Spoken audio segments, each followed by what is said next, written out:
pessoal, sejam todos muito bem-vindos à volta do Fluminense arretado.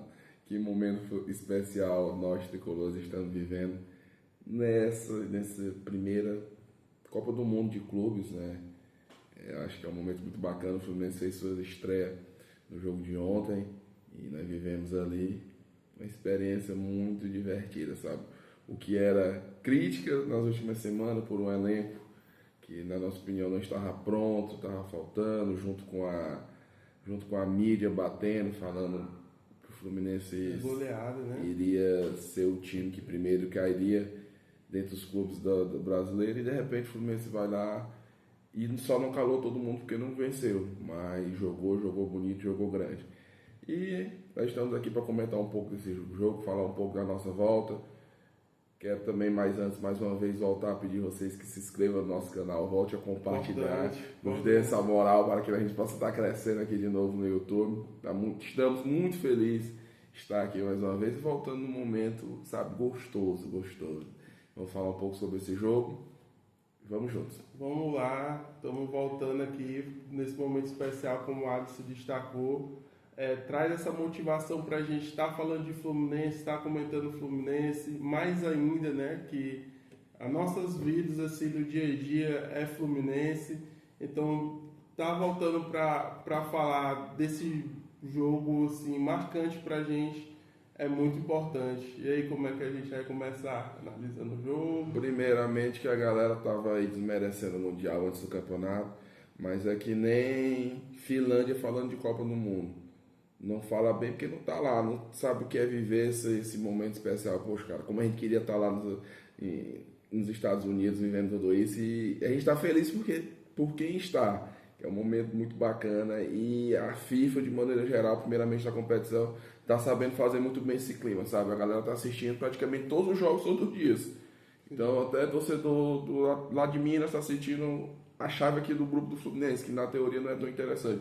Bom, um clima muito bacana. Até falava depois do final do jogo, que eu ficava pensando, poxa, o Neymar deve estar arrependido, não tem vindo. Quando tá no final do jogo, ele fala que quase foi jogo do Fluminense. Pô, ver o Fluminense jogando daquela forma é muito bacana. Então o Fluminense chega hoje para essa partida contra o Borussia, na visão de quem não é Fluminense. O Fluminense era zebra, que o Fluminense não ia aguentar muito por ser uma equipe europeia. A gente tem que lembrar que até 2 meses atrás o Borussia estava ganhando de 3-1 do Barcelona, com o artilheiro da Champions League. Então, fazendo um jogaço, mas não foi o suficiente para se classificar, porque até naquele momento o Barcelona era até favorito para ganhar a Champions. E a gente fala, pô, vamos pegar esses caras. A gente vai lá e joga diferente do que quem não é Fluminense falar, porque a gente que é Fluminense de verdade, a gente sabe que pensa essa camisa e a gente não baixa a cabeça para ninguém. Eu acho que o espírito tricolor é esse.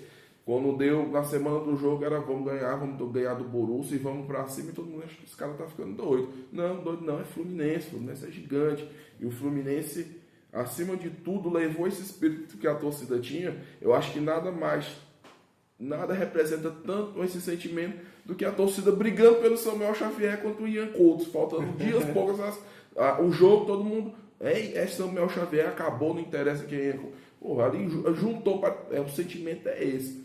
E o Renato e a equipe levaram esse sentimento para dentro de campo, sabe? O Fluminense é grande, vamos jogar bem, vamos jogar grande. Eu lembro que o Renato, quando terminou a partida Real Madrid e Grêmio, ele se incomodou muito com a postura do Grêmio de respeitar demais o Real Madrid. Ele falou que não gostou daquela postura, e acho que hoje ele levou isso. O Fluminense tinha que jogar. Ele falou antes da partida também. O Fluminense tinha que jogar e jogou. Acertou no padrão tático, acertou no esquema que ele criou. O meio de campo do Fluminense, na minha opinião, impecável. Até o Hudson durante o jogo falou, será que não era hora de botar o Bernal? E eu falava, eu acho que não, porque esse é o jogo o box to box. É o cara que defende bem, mas também ataca bem e vai lá na frente. Então, eu acho que não era jogo realmente para Bernal. Na coletiva ele fala isso, que os volantes que eles estão botando, pensa que o Fluminense está recuando três volantes. Mas não, ele faz esse box to box aí. Que é um cara que defende bem e ataca bem. O Leonardo até falou, não, a gente não tem uma ordem ali para fazer aquilo. Quando eu vou, o Martinelli sabe que tem que me cobrir, ou o Hércules, e assim estamos seguindo. E está dando muito certo, cara. Ofensivamente, o Hércules subiu muito pouco, mas quando subiu, tentou finalização, a primeira finalização muito boa, a segunda pecou um pouco, finalizando para cima. O Nonato, para você ver, os três tiveram boas finalizações no jogo. Os três, se não bom, mas pelo menos a um ponto de finalizar. O Hércules teve 2 finalizações, o Nonato naquela que ele podia ter botado mais força. O Martinelli tirou um U da torcida, já estava comemorando o gol. Naquela que desvia, que sobe, eu achei que ia desviar já matando um goleiro. Então, assim, partida impecável, tanto na marcação, neutralizou o meio-campo do Borussia. Você pega, são jogadores, o Subasic e o Grande, são 2 grandes jogadores a nível de Europa. Os caras foram neutralizados pelo Martinelli, pelo Hércules. Aquele outro, eu me esqueci o nome dele, que...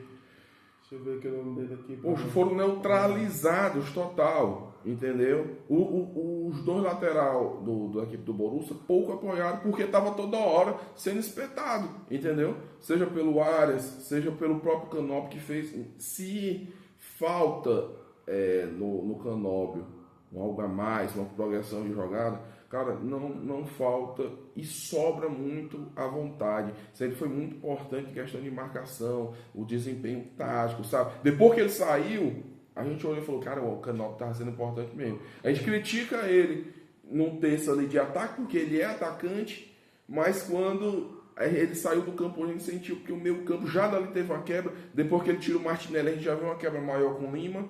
Mas vamos voltar à primeira escalação.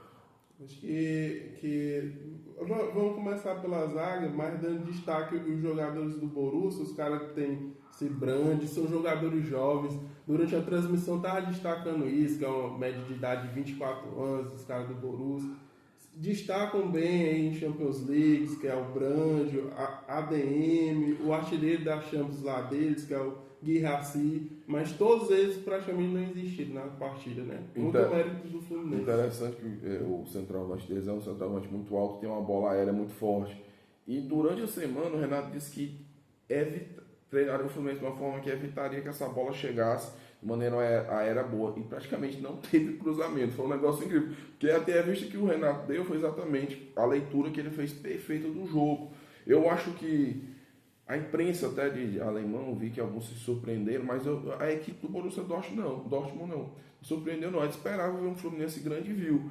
O Freite junto com o Thiago Silva, apesar de algum momento ainda tirar mas bem, foi uma partida muito regular. O René surpreendendo.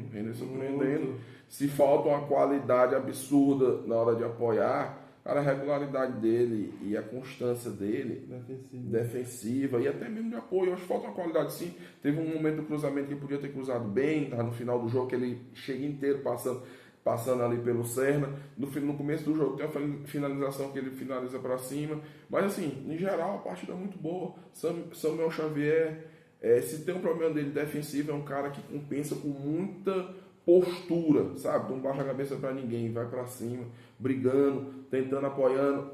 Hoje não apoiou tanto porque sabia que era uma equipe muito perigosa. Então, assim, a postura dele de não se intimidar com o adversário é muito bacana. Já falei dos meio-campos, já falei do Canóbio. O Arias, eu acho que a gente vai ter uma dificuldade para segurar o Arias, porque o mundo vai conhecer o Arias. E o Arias é craque, né? O Arias é craque. Começo do jogo chamou ali para ele a responsa com 2 finalizações, acha que ele passe absurdo pro Everaldo. Então, assim, uma partida impecável do Arias. Se sai um gol dele, não tinha que falar, tanto é que é o melhor jogador.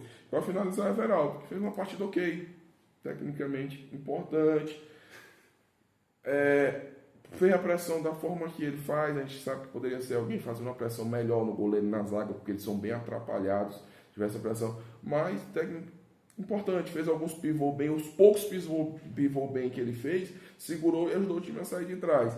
Mas falha no principal lance do jogo, na bola, né? A bola é uma bola que um profissional não pode, independente da fase, faltar essa confiança, porque é profissional, porque é o camisa 9 e na principal jogada do Fluminense ele perde. Continuar. É um absurdo esse lance, ele poderia fazer tudo. Acredito que se fosse o Cano no lance, o Cano, goleiro adiantado, o Cano não ia nem pensar 2 vezes. Ia chutar por cima, era gol. Ele poderia ter feito tudo, mas faltou realmente aquela ambição do camisa 9 ali de chegar a definir o jogo. Nesse lance me pareceu que ele com medo de fazer o gol e quis transferir a responsabilidade para o companheiro, e o Canóbio Finaliza mal. praticamente Completa a associação de erros. Você vê quando o Fluminense começa a fazer a mexida, tem uma queda ali no padrão tático do Fluminense, a entrada do Lima, que precisa acordar um pouco mais para o jogo, precisa querer, acima de tudo, um pouco mais para o jogo, abre mais esse espaço, mas a postura do Renato Renato tira um volante para jogar o Paulo Baia. Paulo Sérgio sabe? Já tendo ali o Serno, o Cano, estando no Ares. Ele tira o volante e fala, bora para cima. Eu fiquei com medo. Eu fiquei com medo porque assim, o Porto terminou o jogo muito bem contra o Boca. Eu tava com medo daquele final de jogo. E o Fluminense, postura de botar 4 atacantes, é o que tem de melhor, vamos pro fogo cruzado. Eu esperava o Keno ter entrado, que é um cara que tinha um drible ali no meio daquele cintura de cimento, que é a zaga do Borussia. Eu acho que é um cara que tem um drible, tanto é que o Senna, quando ele entra e procura o drible, quase quebra a coluna ali do Sully. Então, assim, eu achava que faltava alguém mais para esse drible. Mas o Renato mostra na postura das substituições que queria ganhar, e o Fluminense merecia ganhar. Não ganha, mas deixa um sentimento de que pode mais, deve mais, que nós devemos acreditar ainda muito mais. Agora, são 2 jogos aí, que na teoria são fáceis, mas nessa competição ela é muito perigosa.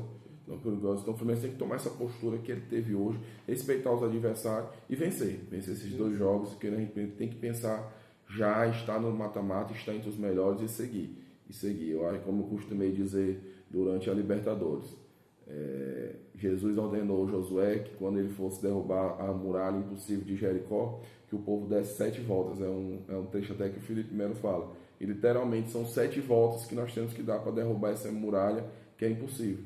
Mas quando nós colocamos nosso desejo, a força de vontade, a fé em Deus, como o Felipe Melo fala, sonhar, profetizar, realizar, tudo é possível. Então vamos acreditar. Isso é Fluminense Futebol Clube.